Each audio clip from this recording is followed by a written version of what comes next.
It's okay. I mean, it's no big deal. It's the same. It's the same.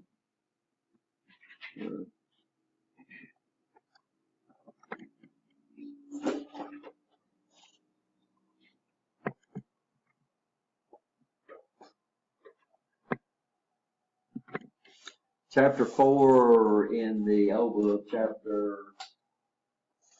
what is it in chapter 2, edition 5? 2. So when we do our recorded lectures, these are going to be lectures that were recorded in previous things. So the chapters might not line up, and I'll make sure y'all know which ones the book, the lectures in the class, the lectures cover. So these are the different type of diagrams that we'll run into. This right here is called a pictorial diagram. Anybody ever seen one of these? Yes. A pictorial diagram shows the physical details of the components as seen by the eye. Just about all commercial available equipment when you go out and buy it. So this is one of the CDs that I bought, and it shows me how to hook everything up. And what does it do? It shows me pictures of everything. They say a picture's worth 1,000 words, you know, and that's true. So I'm out there, I'm a person that don't have any electrical experience at all. I want to see pictures, right? It shows me how to hook this stuff up. Everybody okay? So this was one of my units. I don't remember how old it is. The next, symbols. This is where we get into problems. Is normally what we do is to reduce the size. You can see how, just think about them trying to draw the schematic, a diagram of your car. Trying to do what? The symbols of everything. Your lights, your starters, your radios, right? You can understand.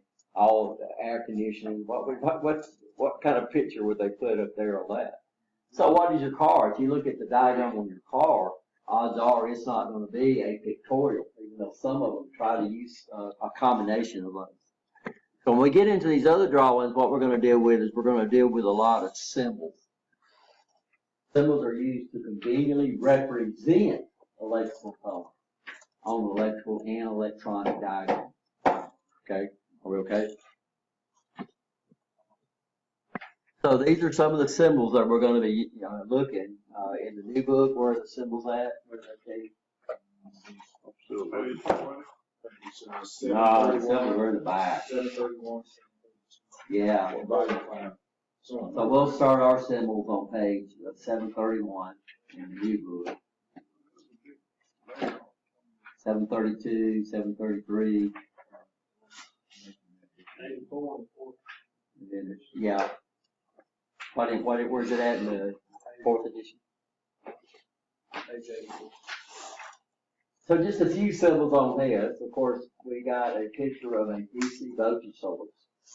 They show a battery, but over time, in the upper left hand corner, this is the symbol of a DC voltage source. So this could also be an electronic power supply. This is the symbol of a cell. This is a symbol of a battery. Y'all understand the difference? Unfortunately, over time, our cells have turned into batteries because the average consumer don't understand the difference between a cell and a battery. So a D is actually a cell. And then we hook them in series or parallel to create batteries, right? You understand that? Like I said the other day, the only true battery that commercially that we have out there for basic equipment is 9-volt batteries. This is a symbol of an AC voltage source.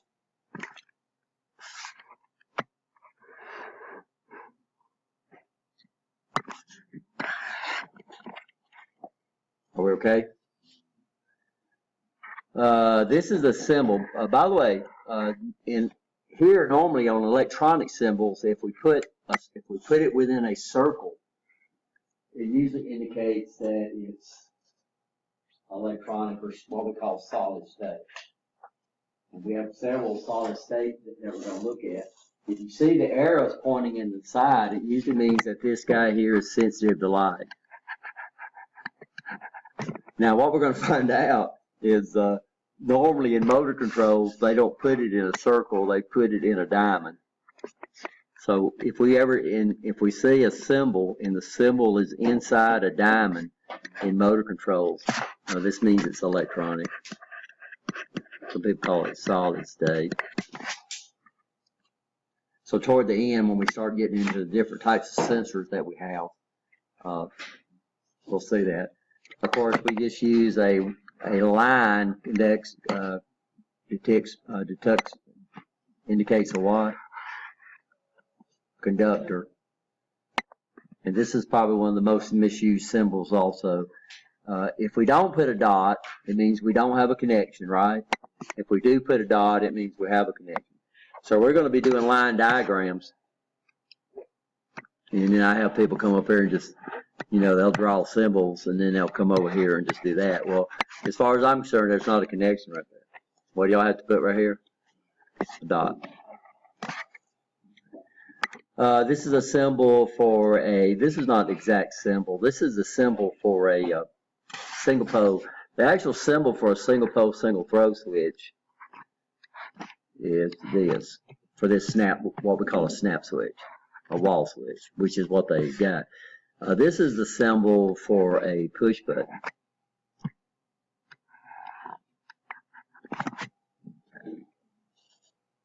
I understand the difference between the poles and the throws. So we call this a single pole, single throw. Why? Well, it's only one switch, and it only controls one circuit, right? If I come over here and add this,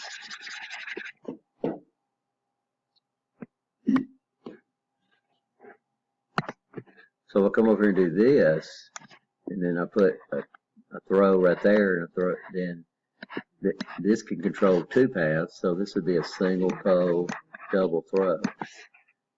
If I come over here and do this, and then down below that, I put another switch. Not yet. Until I come up and do this, which means they operated by the same operator. This would be what we call a double pole, single throw. So we have two switches controlled by the same operator, but each one of them only has one position, right? You understand that?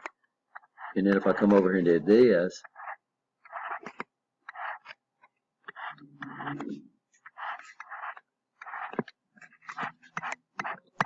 and I put this line, the mechanic, that would be a what? Double pole, double throw. And then we have some weird combinations of that. But this is actually a snap switch. So if I came over here and did a push button, which this is a symbol for, y'all know what a push button is. Y'all okay there? Yes or no? Most of y'all seen push buttons. I got about 121 of them up here on my computer right here. So this is a symbol of what we call a momentary contact push button, which means what? Yeah, we press it, we make a circuit. And what would this be? This would be a single pole, single throw, right? Now come over. If I came over here and did the same thing, and then put a what? Put a dashed line, then this would be a what? Single, double pole, single throw. And we got some of these we'll look at later. This is a simple something that we call a limit switch. You ever seen a limit switch? Yeah. This comes in all shapes and sizes. We have what we call electronic digits, which are really, really small. And I couldn't get my headset to connect on it, so when I listen to this, I don't want to be moving around. But this is the limit switch. So a limit switch has some type of operator. We have different types of limit switches, by the way. And these originally got the name because they were used to check when something got to its what? Its limit.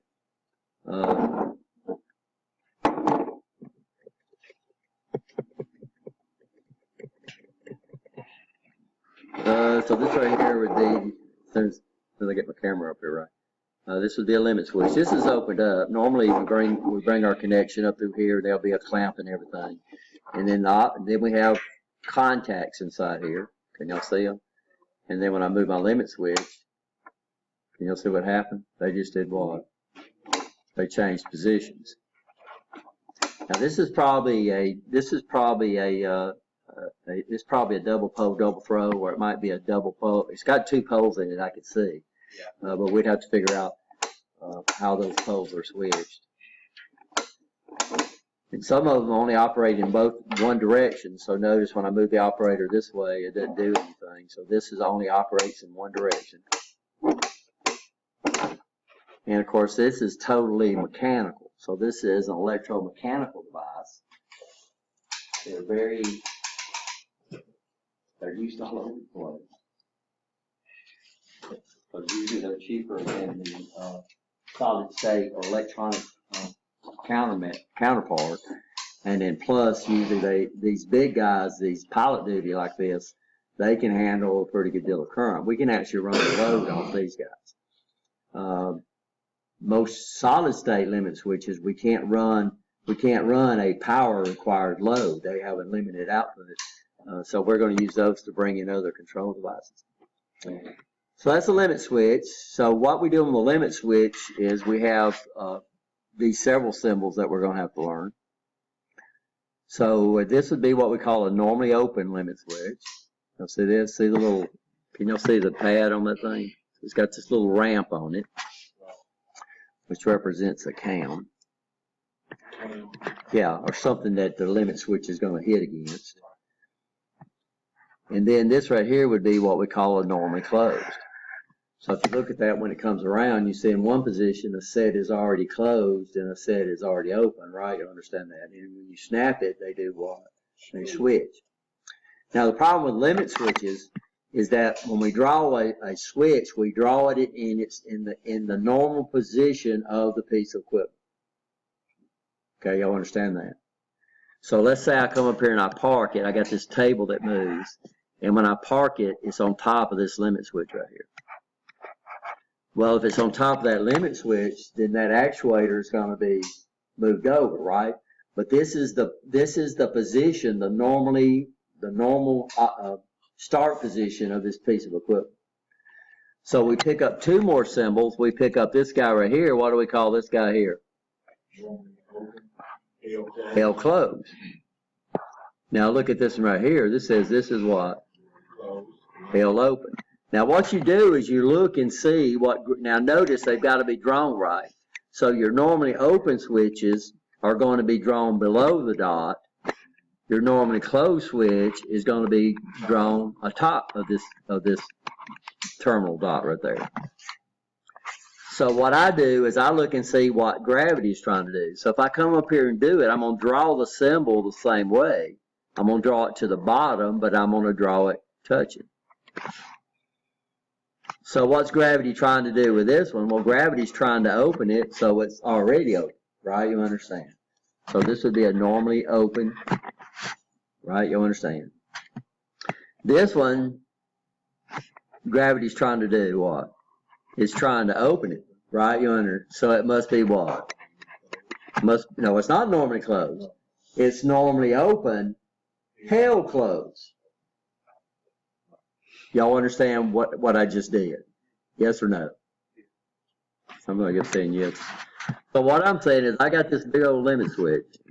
Now an open dot means this is what we make connections to. Okay, I'm going to come over here and do this, and I'm going to draw this symbol right here. So my normally open is always drawn below the dot. My normally closed on this side over here, so we start in the center over here. My normally closed is got to do what? It's got to go above the dot. You'll see what I'm talking about right here. So this one right here is what? Below the dot. This right here is what? Above it.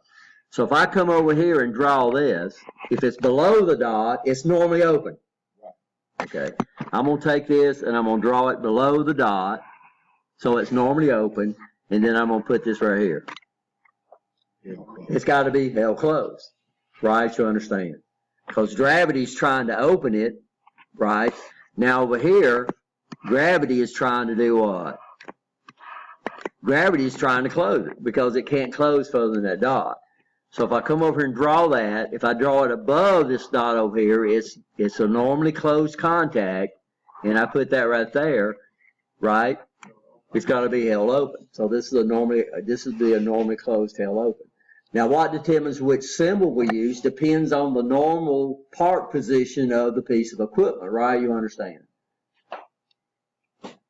So those are 4 symbols for limit switch. We have normally open, we have normally closed, we have normally open, held closed, and we have normally closed, held open. I love that, don't you? Then they show us a symbol of a foot switch. Then they show us a symbol for what we call a disconnect. What's the function of the disconnect?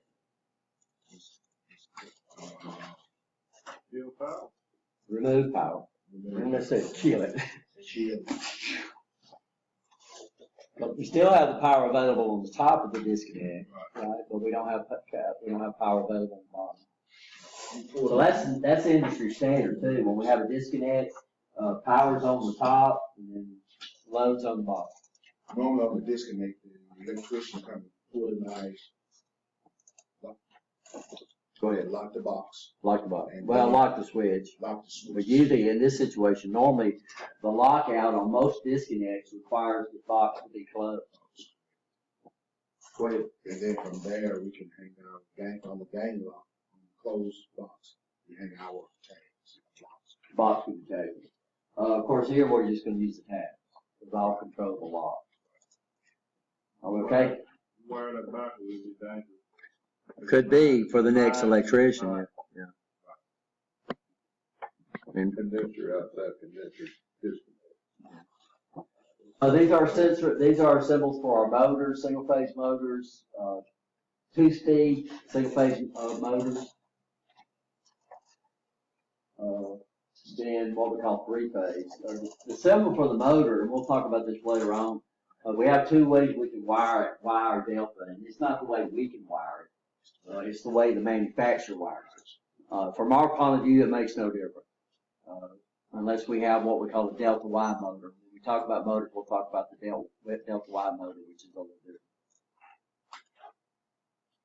different. Most of our disconnects fall into this category right here, where they have a disconnect, right? Dash line means these are all what? Mechanically connected together. And then what's this a symbol for? That's fuse. Fuse. And this is the way most disconnects are actually, you'll run into. This is a symbol for a solenoid. Everybody okay on a solenoid? What is a solenoid? Solenoid.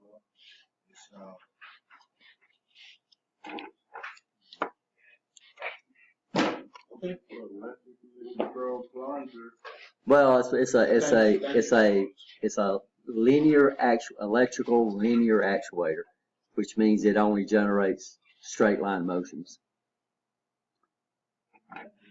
And solenoid only generates force in one direction. It does not generate force in the other direction. So to return the solenoid back to its normal position, we usually have to have a spring, or we can use gravity. I did bring my nail in, by the way.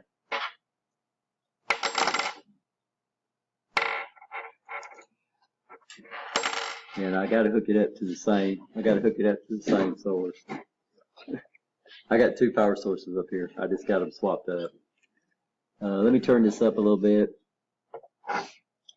And I'm going to put DC voltage on this. As soon as I put DC voltage on this coil, it's going to create a magnetic field. Okay, y'all understand that?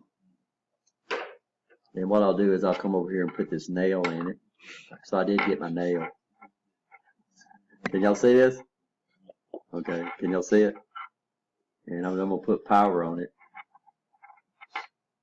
Can y'all see what? Strong report, yeah. Okay, can y'all see what happened?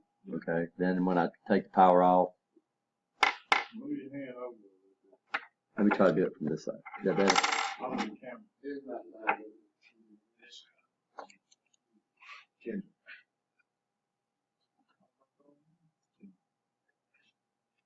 stop.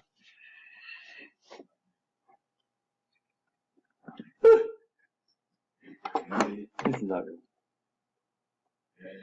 Class wants you to reposition. So here's my solenoid. Okay. Well, I'll raise the camera up just a hair. Okay. And what I'm going to do is I'm going to come up here and put power on it. And I'm gonna let it off. Power on it. Let it off. So what does it do? It creates, from electrical energy, it creates linear force, right? You understand that? I have some better ones over there at the lab, over at the other classroom, if I remember to bring them in. So this is a solenoid. What do we use solenoids for?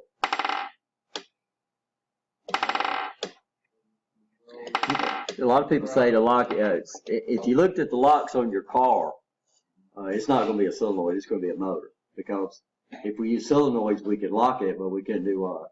We couldn't unlock it. So there's a little motor that's got a reset, got a limits on it.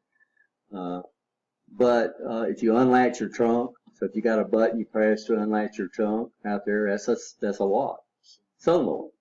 Because you close it, you latch it back. Any place where they have to buzz you in is a what? Solenoid. They use that wiper to lock. If you got a washing machine, if you got an electric washing machine at your house, which most body does, how does it turn the water on and off? Solenoid. It's got a solenoid valve back there. So it uses a plunger that pops down here. It's got a spring that pushes it down, that blocks it. And your hot water and your cold water, you got two of them. And then when your washing machine wants to turn on the hot water, it does what? Just uses that solenoid. So we use solenoids all over the place. Like I said, if you drive a car and you got a trunk latch on it, that's a solenoid. And you can actually hear it when you get it, right? It clicks at you. Mine is not very efficient because mine's just wrapped around a drinking straw. But it shows the purpose to show the demonstration of what a solenoid does. Now, what if I take this? Now, I'm going to have to file this off. This guy here's got a very rough surface. I tried to make a relay out of here, but it's not working too well. But what if I use this to actually set across two conductors when it dropped down there? So that means every time it would make up, we'd close the circuit, right? You understand? And then every time it popped up, I would open a circuit. So now you know what a relay is. So a relay, what we do with a relay is we take a solenoid and attach what to the solenoid? We attach contacts to it.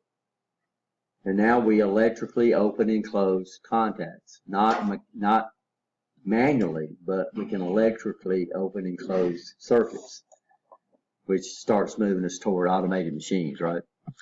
This is a symbol for a fuse we already looked at. This is a symbol for a what? Circuit breaker, yeah.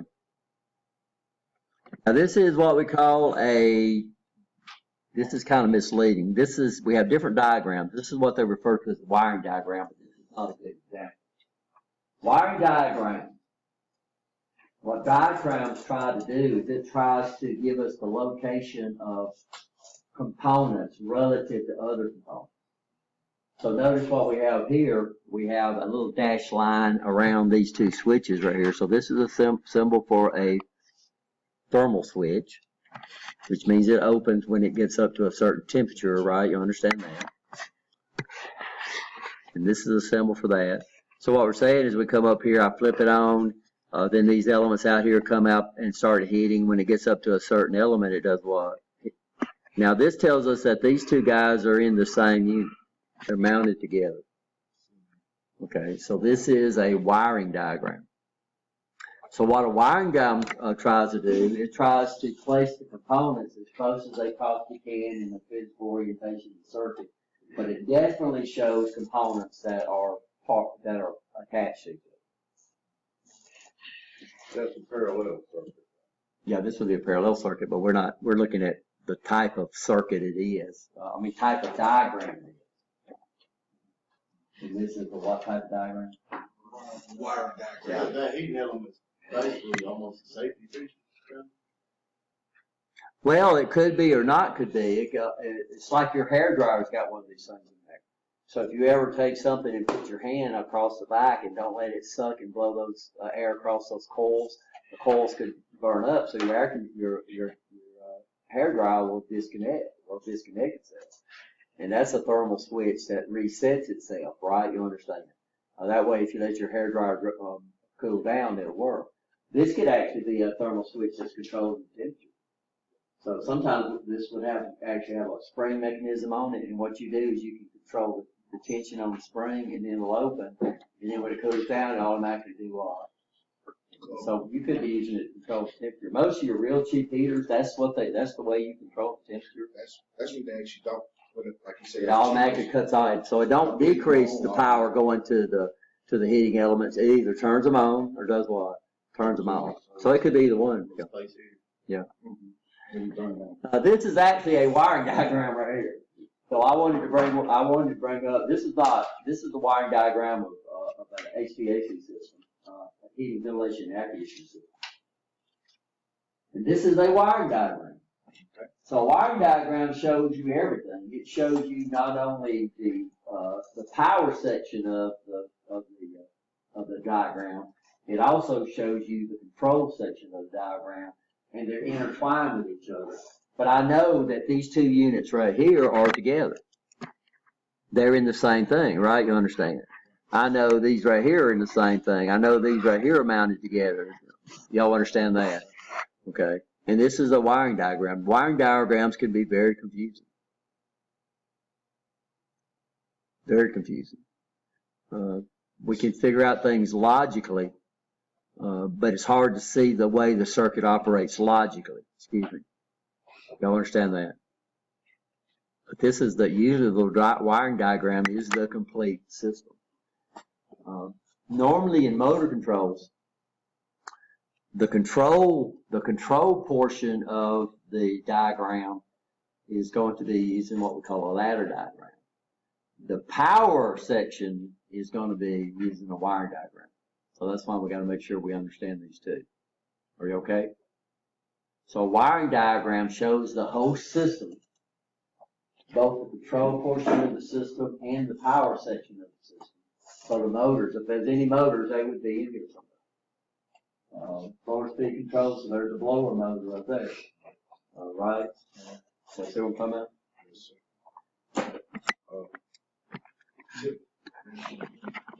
Is he going to say something?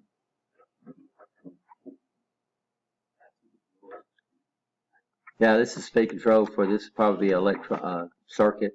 Most your blower motors are multiple speed motors. Are we okay? This is a schematic diagram, and this is sort of true. Normally on schematics, we don't draw what we call a neutral or return. We use a symbol for that. So this is the way it should be drawn. So when you start off in DC, you'll draw all your wires. When you get up to AC and stuff like that, we're going to move forward and replace this guy right here. So this is what we call the neutral. I forgot what I was doing. Yeah, but what we're going to do is we'll come over here and we'll put this. We have two wires coming out, right? And then we'll come over here and then we'll put the switch. But what we have to understand is that we have a common. Every circuit has a common. Y'all understand that? Yes or no? Every circuit has a what we refer to as a common lead. Okay. So normally this is the last lead. So this lead right here, there's no components in the common. Now this other lead, this is where you're going to put all your control devices. Okay, but notice there's no, in this common lead down here, there's actually no devices. Then we'll come over here and they go to a switch. And what type of switch is this? Single pole, single throw. A single pole, single throw switch is not a normally open or a normally closed switch. It depends on where you put it at. So a light switch is a single pole, single throw switch. Is it normally open or normally closed? Either way, yeah. Hopefully it's normally closed. This is a what? Temperature switch. And then we'd come out here and then we'd put a resistor, this load, and then we'd put this load. Right here, I got a connection, so I put a what? A dot. And then what I'll do is I would come over here and replace this wire with a symbol. This is a schematic. This is still a schematic, but normally in schematics, we do not draw the return. We use a symbol that represents it. We still have to have the wire, right? You understand that. The conductor still got to be there, but we replace that conductor with a symbol. Because the less lines you have in your diagram, the easier it is to read those diagrams, right? So this would be a schematic. And we got two symbols, by the way. This is the symbol for a common. This is a symbol for a ground. And of course, this is probably one of the most used symbols and terms in electricity. And it's really no problem, but you need to understand the difference. And I'll probably correct you in this class, the difference between a common and a ground. What is a ground? Well, the ground means we got a ground rod drilled somewhere down in earth, and we got a cable running from that wire, right? From that ground. A common is just a common of a circuit. So it's kind of like your black lead on your meter. Your meter, that's not a ground, that's a common. It's what you make your measurements in reference to. So this is a schematic of a power amp. BG Blazer monoblock 1000 watt RMS power amplifier kit. You got this in kit form. This has nothing to do with the layout of the circuit. We don't try to draw things where they're mounted at. We draw them until we probably try to draw them when we get the least crossing lines. That's the ultimate goal with somebody drawing a schematic. A schematic shows you how the thing works. It don't show you how the components are placed. It shows you how the thing works. It shows you the logical operation of the circuit. So you can see on this one, you have to learn a lot of symbols. This one right here should be, what do you think that is? These are the These are transistors, hooked in parallel, where some of them you know, resistors and stuff like that, but I just wanted to show you a schematic.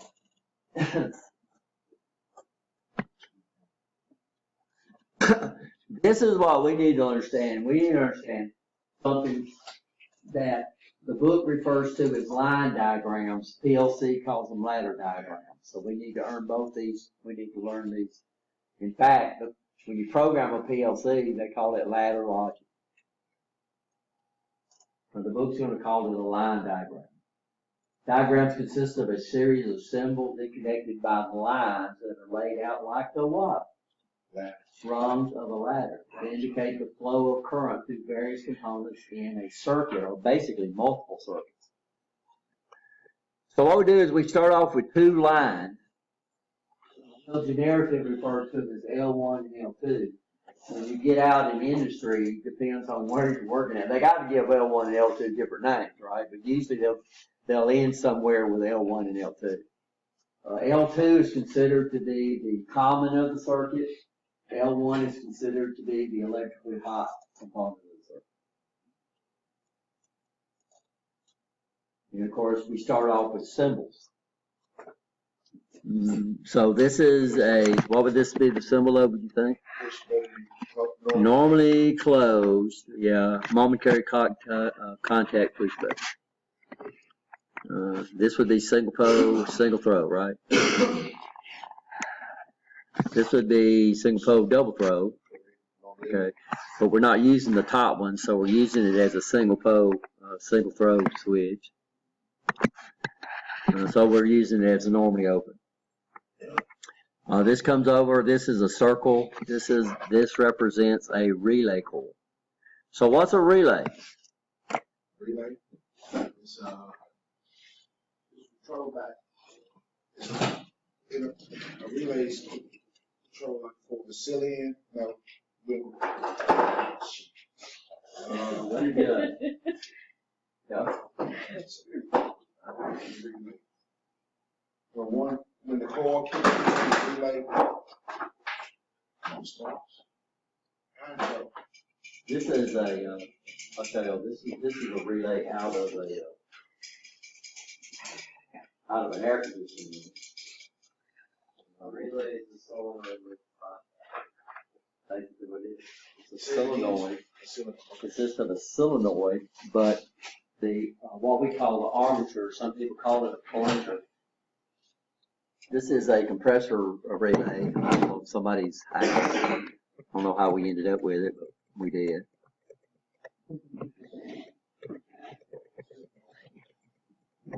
So somebody's air conditioner might not be working. So if you look real close, it's got a set of contacts on it.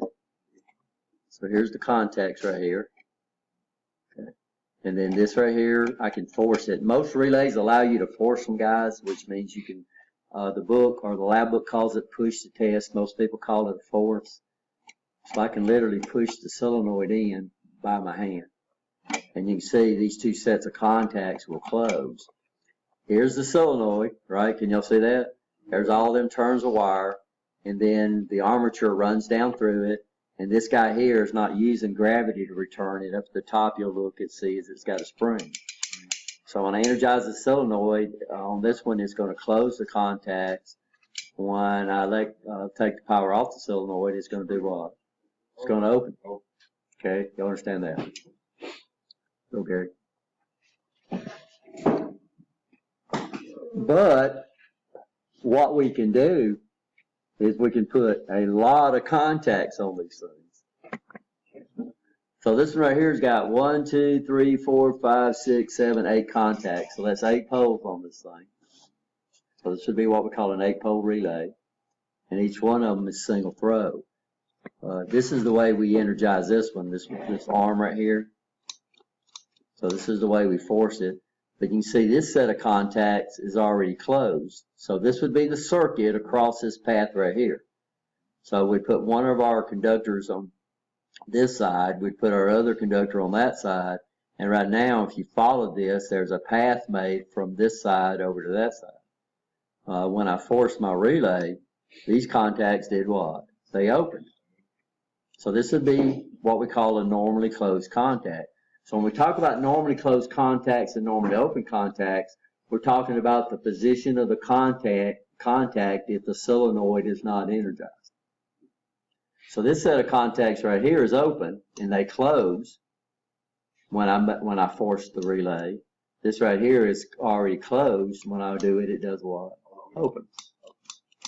Now this guy here's got 1, 2, 3, 4, 5, 6, 7, 8 poles. So this would be what we call an 8-pole relay. You can individually control. No, they all are controlled on the same pole. What was it on particularly, it was used for? What was that? I have no idea. That was one of those Mr. Tate. He probably paid 10 cents for that thing.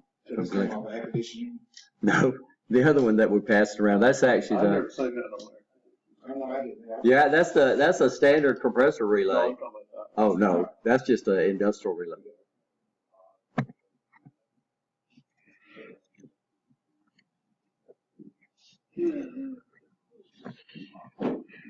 So when we look at the diagram, this is the symbol of the coil. Okay. This is the relay coil. So when I come over here and energize this thing, if I get power or voltage on both sides, of course this side right here is a neutral, then that's going to cause the relay to energize, and then it's going to open contacts and close contacts. Now what we're going to do is these coils, we're going to give names. Now generically, they're calling this M, but it could be any name, right? Usually they try to give it a name that's relative to what function it serves in the circuit. And usually they'll give it a mnemonic, which is just a group of letters. Say that word again. Mnemonic.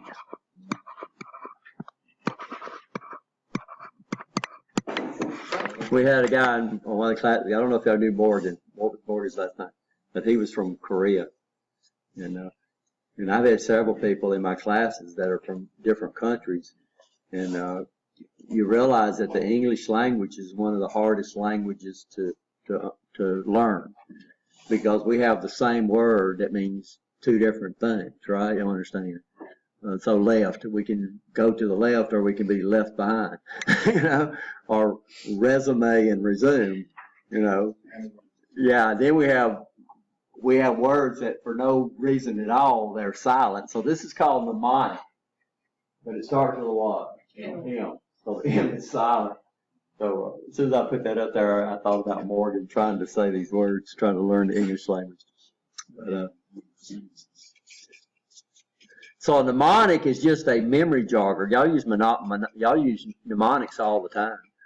So if you come up with a little phrase or something to come up to help you memorize something, you just came up with what we call a mnemonic. So normally they just come up. So M is a mnemonic they use for main contactor, which we'll talk about, our motor starter relay. But what we got right here is that what we do is all the contacts that belong to the relay gets the same mnemonic. Y'all understand that? So this is the symbol for a normally open contact. So that means if M is not energized, then M will be open. The M contact would be open. This right here is a symbol of a normally closed contact. We call these NOs. So that means right now, if I put power on L1 and L2, what's going to happen? No, if I put power on L1 and L2. If I put power on L1 and L2, then let's just draw the power. I'll draw it in different colors. This guy's going to come, this power is going to be available. It's going to be sitting right here. Now, of course, this guy is connected anyway, so it's going to be sitting right there. Do I have any power across M? No. So this contact right here would be closed. This would be open. And now this will come through here, and this light would do what? It would be sitting there lit. As soon as I put power. As soon as I put power on L1 and L2, that bulb's going to come on. Now, what's going to happen when I come up here and just press this momentary contact? Momentarily press that button. Well, as soon as I momentarily press that button, now we have power, right? It's going to open that contact. This contact right here is going to do what? Close. I'm going to come up here. Now we have a path. And now I can do what with the button? I can let go of the button. Yeah, we call this a memory circuit, or some people call it a seal-in circuit. And we run into this all the time in motor growth. I require people in PLCs to do that. Anybody's had my PLCs? Yeah, I know Michael's had it. I require y'all to do this start-stop station like this, because that's what you're going to run into in industry. You're not going to have a switch out there that you flip up and just leave the switch in there. You're going to have these push buttons. Hitting push buttons, hitting a red push button to stop and a green push button to go makes a lot more sense than have a switch that you got to go over and figure out what position you're going to put it in, right? So now the light would go off, and this guy right here sealed itself in. So how do I stop it? How do I stop it? Well, I come over there and take this button labeled stop, and all I'd have to do, I don't have to hold it. All I got to do is what? Press it. These are momentary contact buttons. As soon as I come up here and hit this stop button right here, then everything goes back to normal, right? Now the light would come on and the relay would be turned off. This is what we call a seal-in circuit. A lot of people call it a start-stop.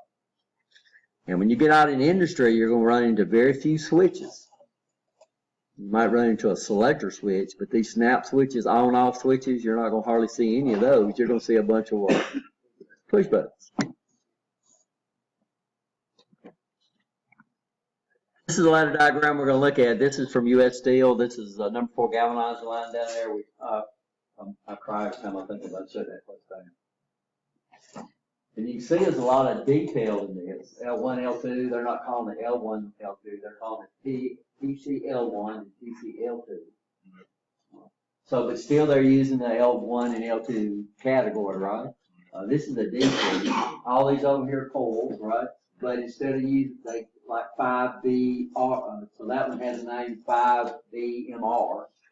What I like about this one is they actually put the designators over on the side if I blow it up. So So not only did they give you a mnemonic for every relay, they also over here told you what that mnemonic stood for. So 5BMR, 5BMR,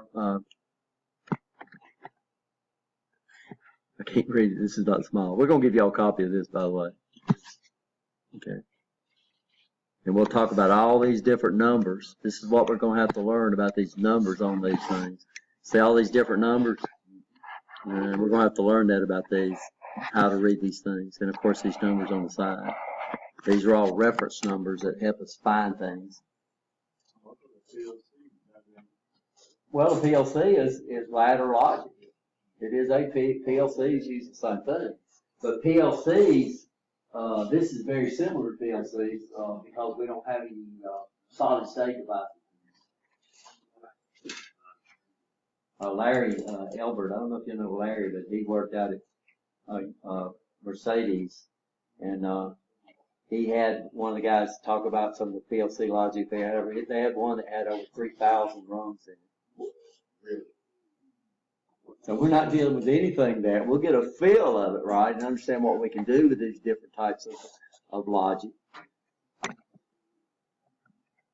So we're going to be dealing with wiring diagrams and ladder diagrams. Now, normally in controls, the power circuit. So notice there's no motors in here. There's only relays. So this is called a ladder logic, but it's usually called the control circuit. So this guy's used to control stuff. We have very little, we almost never use high-powered loads inside this thing. But where can these relay contacts be? They can be anywhere, right? You understand that? And what's another thing nice about a relay is my coils could be rated at 24 volts, which is below the legal limit, but my contacts might be counting 6,000 volts. My coil might be a DC coil running AC loads. Because the contacts are not rated DC and AC, they're just rated as contacts. It's just like I can tell.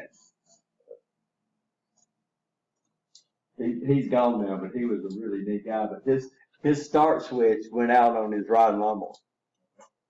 So what did he do? He got a wall switch from Lowe's and wired up his starter with a regular wall switch. That wall switch don't care if it's DC or AC, right? You understand? So he's out there and he flipped that switch, and the starter would start turning on. He had another switch, he turned on the power, so he had two wall switches up there. Well, it did work until the grandkids got up there and jumped up on his tractor and flipped the starter, and he had it up on a jack, and he jumped off that thing and watched him chase after his grandkids. The car, and that ain't the whole of it. He took a regular kitchen chair and cut it off and used it as the seat on the ride lawnmower. And that, I swear, that's a true story. Oscar is saying, but Oscar's no longer with us, but he was something else. But the switch don't care whether it's AC or DC. You know, a light switch don't care if it's AC or DC, as long as you don't exceed the current carrying capabilities of the switch. So those contacts don't care if it's AC or DC. So I can have a DC coil controlling an AC motor, right? You understand that? And the contacts don't have to be inside the ladder diagram.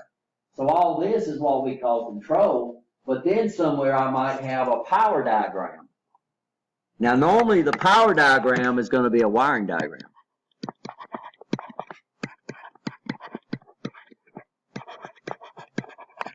And then the control diagram is going to be a wall. And this is usually true on most HVA systems now. If you pull that cover off that's got your control, you'll have two diagrams. You'll have a ladder diagram, and then you'll have a wiring diagram. We usually use the wiring diagram to wire up the power, and then the control diagram to figure out how it works. So like I could come over here and have a three-phase motor, and then I can come down here and put, so this is a symbol of a three-phase motor, right? And over here, this might be L1, L2, and L3. This is three-phase. And then over here, I might take this guy over here, 1BMR, and I'll come over and label this 5BMR. So here's this relay controlling this motor. But these contacts can be wired anyway, but we got to make sure whatever mnemonic we assign to the relay, it's going to be assigned to all the contacts that relay controls. And that one I put you around, that sucker right there controls 8 contacts. Everybody okay? So we'll learn how to read this. Got to learn how to read this, guys, because this is what you're going to run into out there. This is called a single line diagram. What they do on a single line diagram is they just show you the power leads. They don't show you the return. So what they do here, instead of replacing the return with a symbol, what they do is they just leave off the return wire altogether. Now, how can they get by with that? Well, the wire's there. It's just that it's not on the diagram. And if they leave that one wire off, it means it's going to save a lot, make the diagram a lot simpler to use. It's up to you to understand that. Somebody will do that in this class. You know, y'all have like a series circuit, and then you'll come up here, and then down here they'll come over here and they'll put a common symbol right here. Y'all run into somebody in your class, and they'll hook it up. And how do they hook it up? Well, they'll come up here and they'll hook it up like this. And I'll come back and say, well, you've only got one wire going to everything. They say, well, that's inside the trainer. It's not inside the trainer. That symbol represents a what? A wire. It represents a conductor. It's not automatically there, right? Y'all understand that? I had one of the guys, don't tell who about it, you know. That's the way he drew his prints. He just drew them like that. And I say, well, how's this going to work? It's not a circuit, because he didn't put the what? He didn't put the symbol that represents that. If he don't put the symbol that, well, man, I'm not. If you don't put the symbol there, then you can understand there's a wire there. But the next guy that comes up there and looks at your print, they're going to say, this guy, ain't no way it's going to work, because it don't have a what? Don't have a contact. The one-wire diagram is a diagram that uses single lines and graphic symbols to indicate the path of components of electrical circuit. So basically, it just shows you the power. It don't show you the what? The return, right or wrong.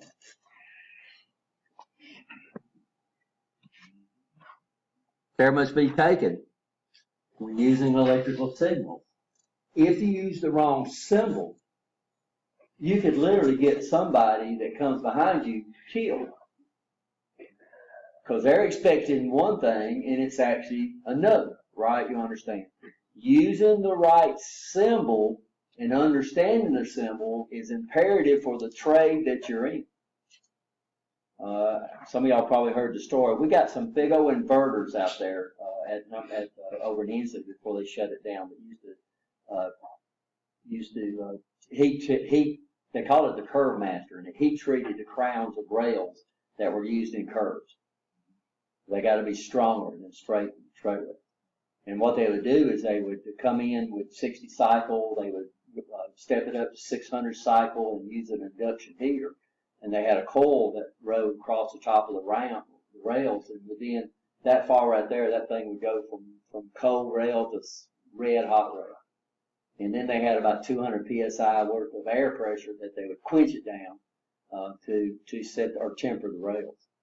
When we got the schematic on those things, this might not be any pinky, but the guy for the whole schematic used the same symbol for everything. He used a symbol of an OR gate, which we'll learn that symbol. For everything, the whole schematic was drawn in nothing but OR gates. And we sat back here and we said, ain't no way in the world this thing's going to work. So what do we have to do? Well, we had to go and pull it out and luckily they used the right part numbers. So we had to go in and look up the part numbers and see what they actually is to figure out how that worked. But he could have got somebody hurt, right? He or she could have got somebody hurt because why? Undoubtedly, they only had one. That's back before we had all these drafting programs where you could have them pop the symbols in there. So now we enter a part number and then put the right symbol in there for us. In those days, you had these templates that had all your little symbols on there that you could draw with. Undoubtedly, his template only had one symbol. But believe me, that was a hard problem for us to solve. And there's no telling how much that equipment costs. Yeah. Or they have said back there, let's see if they can figure this out. So symbols, you gotta know the what? The symbols for the trade you're in. Every trade has its symbols. If you don't understand those symbols, then you're not going to be able to work in that trade. If you use the wrong symbols, it might be okay with you, but the next person that comes along is the one that we're going to have problems. Like Charles was talking about, we have what we call industry standards, or the way things are supposed to be. A disconnect don't care if you put the power on the top or put the power on the bottom. It has no difference. Like your house, you got that meter out there, that watt meter. They could bring the power in the bottom, and they could take the top. The watt meter don't care. It's nothing but a meter, right? You understand? It would read watts. But the person that comes in there behind you, right? You understand? And they pull a disconnect. Well, when you pull the disconnect, you expect the bottom to no longer be electrically hot. Well, if you run if you make the bottom hot and run your load off the top, you're going to get the next person killed, right? Maybe not you, but you're going to get the next person killed. So doing things according to industry standards, and also learning the symbols of your trade. Okay, guys, we've already looked at this, but we're going to stop here. Anybody got any questions on what we've gone over so far? But what did we talk about today? All this is on Blackboard. Talk about safety. All this is on Blackboard. Well, all this is in your book.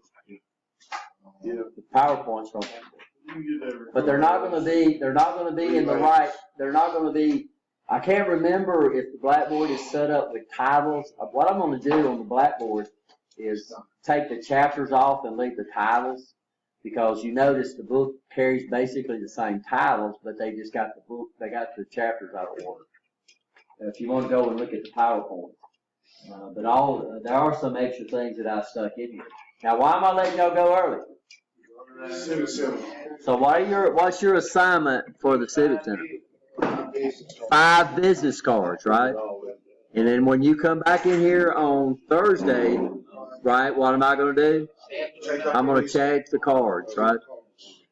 I'll go back and look at the test and look at the review and see how far we got, and I'll trim the test for that.